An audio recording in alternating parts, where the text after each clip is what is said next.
प्रिय छात्रों, मिथिलेश ज्ञान एकेडमी में आपका हार्दिक स्वागत है। आज हम लोग पढ़ेंगे प्रश्नावली 5.1 का प्रश्न क्रमांक 4 का 5वां भाग,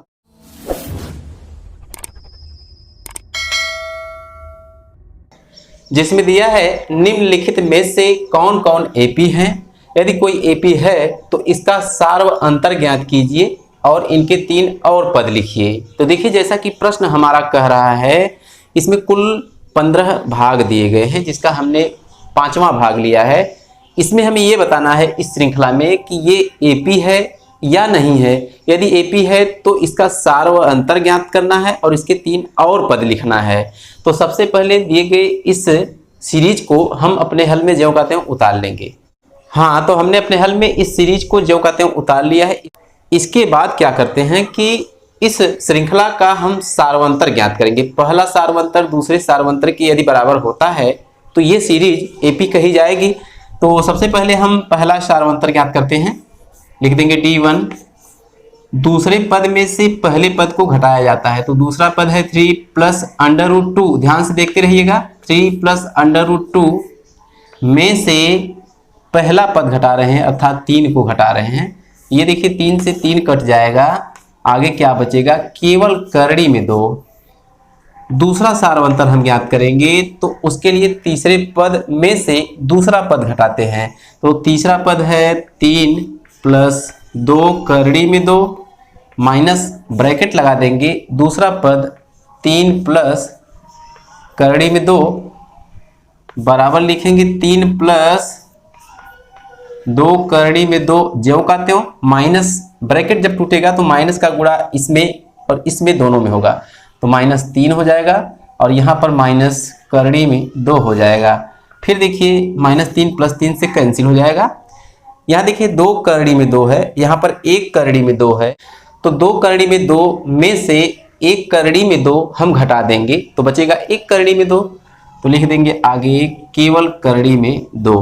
ध्यान से देखिए, करड़ी में 2 पहला सार्वंतर, करड़ी में 2 दूसरा सार्वंतर। इसका मतलब ये हुआ कि पहला सार्वंतर दूसरे सार्वंतर के बराबर है। तो वही हम नीचे लिखेंगे, चूंकि D1 बराबर है D2, इसलिए दी गई श्रृंखला एपी है, इसलिए दी गई श्रेणी एपी है। इतना लिख लिया हमने।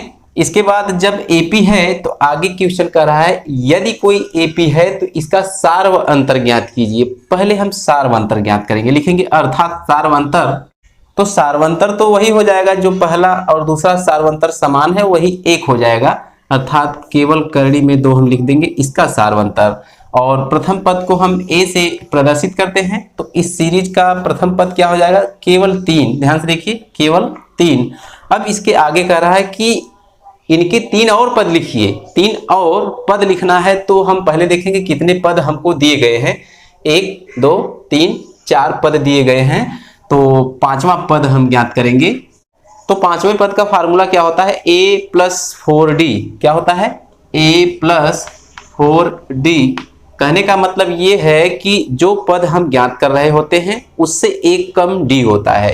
ये 5वां पद है तो उससे 1 कम 4D है। तो यहाँ पर लिखेंगे A अर्थात 3, ध्यान से देखिएगा, +4 × का मतलब गुणे होता है और D का मतलब √2। तो कुल मिलाकर हमको क्या मिला? 3 + 4 करड़ी में 2, ये मिल गया हमको 5वां पद। इसी प्रकार हम नीचे लिखेंगे 6वां पद। हाँ, तो 6वां पद क्या हो जाएगा? 6वां पद है तो उससे 1 कम D होगा, अर्थात A + 5D, ये फार्मूला होता है। तो A का मतलब 3 + 5 × D और D का मतलब √2।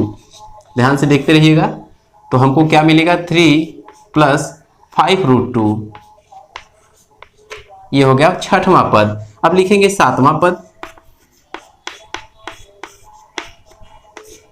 तो 7वां पद क्या हो जाएगा? इससे 1 कम D, अर्थात A + 6D, ये फार्मूला होता है। A अर्थात 3 + 6 × D, इंटू मतलब गुणे, और D का मान कितना? √2। क्या मिला? 3 + 6√2। तो कुल मिलाकर 1 2 3 पद हमने प्राप्त कर लिए हैं उस सीरीज के अगले 3, तो वही हम नीचे एक लाइन लिखेंगे कि दी गई एपी के अगले 3 पद क्रमशः फला फला फला है।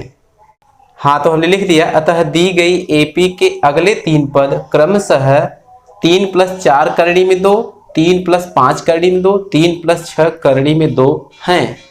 तो आज की वीडियो में बस इतना ही, फिर मिलेंगे अगले क्वेश्चन के साथ अगली वीडियो में। तब तक के लिए धन्यवाद।